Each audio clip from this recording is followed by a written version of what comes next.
তিনি পদত্যাগ করার আগের দিনও তার সাথে আমাদের বৈঠক হয়েছে। তিনি যদি মনে করেন যে গণ অধিকার পরিষদে আসবেন, তিনি আসতে পারেন। 5 আগস্টের লং মার্চ, এই সিদ্ধান্ত কিন্তু আসিফ মাহমুদের ছিল। সাবেক উপদেষ্টা আসিফ মাহমুদ তিনি একসময় আমাদের সাথে রাজনীতি করেছেন এবং তার সাথে আমাদের সখ্যতা রয়েছে।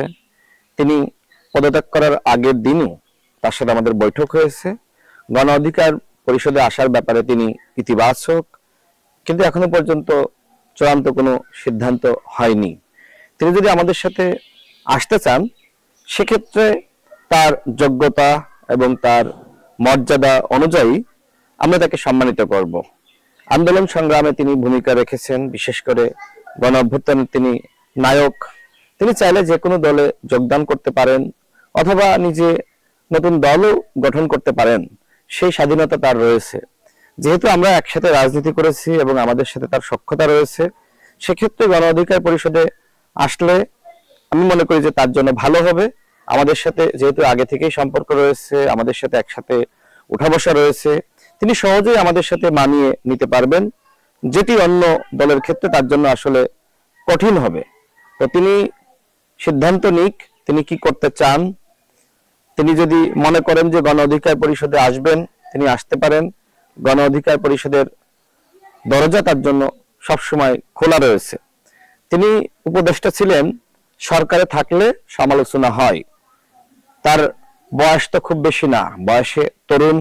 এই বয়সে তিনি হয়তো বেশ কিছু ভুলভ্রান্তি করেছেন। আমরা মনে করি যে বয়স বাড়ার সাথে সাথে তার পরিপক্কতা বাড়বে। একমাত্র স্মার্ট সিটি বসুন্ধরা, আধুনিকতায় এক ধাপ এগিয়ে। তিনি অনেক কিছু বুঝবেন, শিখবেন, দেখবেন। তো আমার কাছে মনে হয় তার এই ভুলভ্রান্তিগুলো নিয়ে এই মুহূর্তে আলোচনা করা এটি আসলে সমীচীন নয়। আমি দেখলাম অনেকে তার সমালোচনা করছে। আমার কাছে মনে হয় যে যেহেতু তিনি গণ অভ্যুত্থানে ব্যাপক ভূমিকা রেখেছেন, ফ্যাসিবাদের বিরুদ্ধে লড়াই করেছেন, এবং ওই যে 5 আগস্ট হাসিনার পতন হলো, এই যে 6 আগস্ট ঘোষণা ছিল, তো আন্দোলনটা আসলে বা লং মার্চ 6 আগস্ট নয়, 5 আগস্টেই লং মার্চ, এই সিদ্ধান্ত কিন্তু আসিফ মাহমুদের ছিল। অর্থাৎ তিনি একটি সাহসী সিদ্ধান্ত নিয়েছিলেন এবং যে সিদ্ধান্তের কারণে স্বৈরাচারী শেখ হাসিনা সরকারের পতন হয়েছে। তো আমার কাছে মনে হয় যে তার প্রতি আমাদের ভালোবাসা দেখানো উচিত। তিনি সরকারে গিয়েছিলেন, ওই সময় অনেকে তাকে পরামর্শ দিয়েছিল যে আসলে এই গণ অভ্যুত্থানের নায়কদের সরকারে না গিয়ে রাষ্ট্রকে দিক নির্দেশনা দেওয়া, যারা সরকারে বসবে তাদেরকে পরামর্শ দেওয়া এবং বিপ্লবের যে চেতনা সেটির ভিত্তিতে রাষ্ট্র পরিচালনা করা। আবার কেউ কেউ হয়তো পরামর্শ দিয়েছিল যে জুলাই গণ অভ্যুত্থানের পাহারাদার হিসেবে সরকারে যাওয়া মনে হয় তাদের জন্য ভালো হবে। তো যাই হোক, যেটি হয়েছে, এখন মনে হয় তিনি নতুন জীবনে প্রবেশ করতে চাচ্ছেন। আমার কাছে মনে হয় সবার উচিত তার এই নতুন জীবনে শুভকামনা জানানো। আমি তাকে শুভকামনা জানাই।